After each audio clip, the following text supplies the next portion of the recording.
Hey everyone, welcome back to Measure and Mix. Thank you so much for stopping by today. If you're new here, welcome to my channel. Make sure to hit that subscribe button and the notification bell before you leave so you don't miss out on anything new. Today I'm collaborating with Holly from Living It Country. She has a farmhouse and she definitely knows her farmhouse style and decor. She does farmhouse DIYs. We are collaborating today to do a farmhouse table runner for you guys.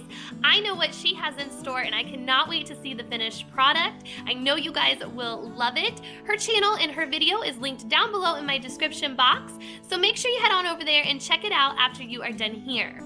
So for my farmhouse table runner, I picked up 6 of these Valentine's flags at Dollar Tree. They are a canvas material, and I was hoping I could put them together to make a table runner. So let's get started and see how it turns out.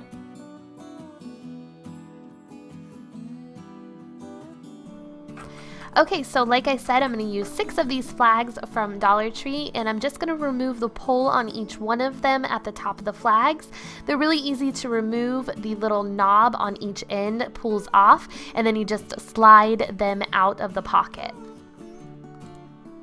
Next, I ripped the seams out of all 4 sides of each flag, and that was really easy to do. All I did was use my scissors and cut a little piece of the thread and then started pulling and cutting as I needed to the thread. You could use a seam ripper. I just didn't have one available at the time.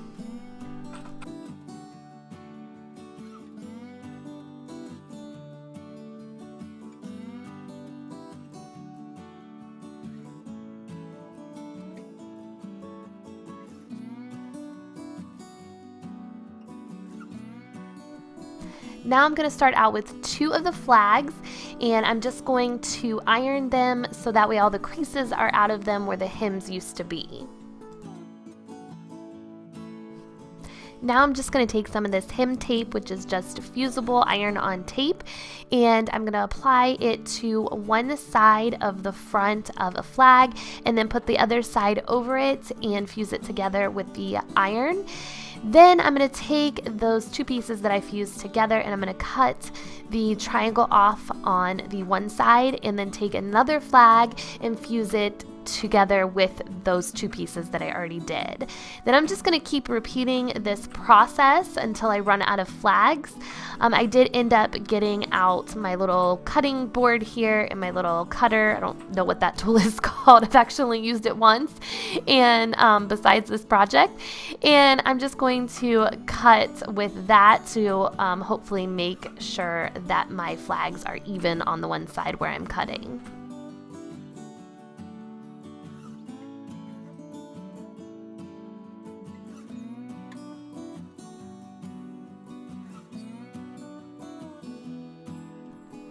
You could use fabric glue for this project if you wanted to instead of the hem tape. It would just take longer for everything to dry.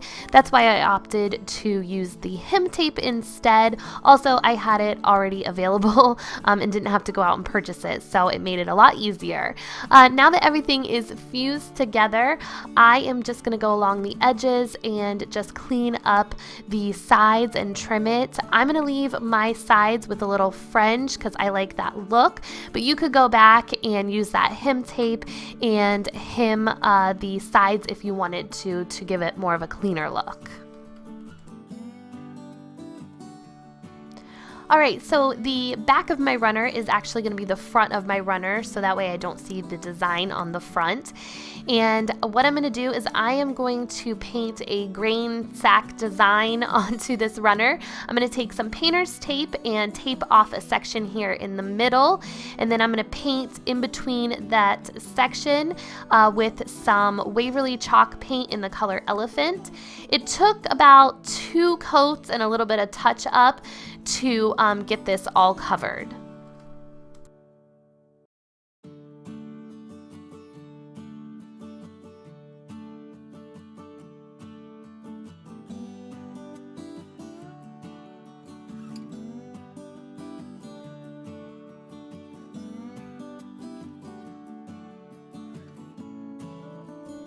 Okay, so while that middle section dries, I'm going to go ahead and tape off for my other lines.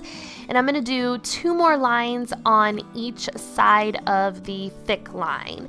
So I'm just going to tape off on one side and put a space in between the first piece of tape that I had, and then after I put that tape down, I'm going to make a space in between that second piece there.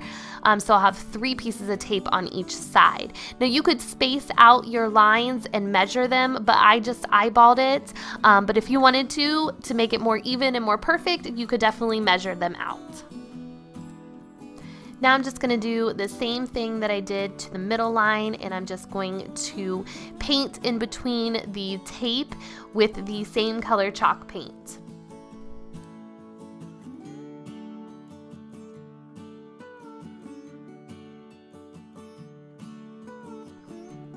Now all the paint is dry, I am just going to remove the painter's tape. I did have a little bit of bleed through on a couple spots because the painter's tape wasn't all the way pushed down. So just make sure if you're doing this that your painter's tape is all the way pushed down. But this is how it turned out. I think it looks super pretty on my table. I love how it turned out. It definitely has that farmhouse feel, and it only costs $6 to make, which I thought that was a pretty decent price. So I hope you guys liked it. If you did, make sure to give this video a thumbs up. Also, don't forget to go and check out Holly's video on her channel at Living It Country. Thank you so much to her for collaborating with me. And that is it, guys. Have a great day, and I will see you guys next time. Take care. Bye-bye.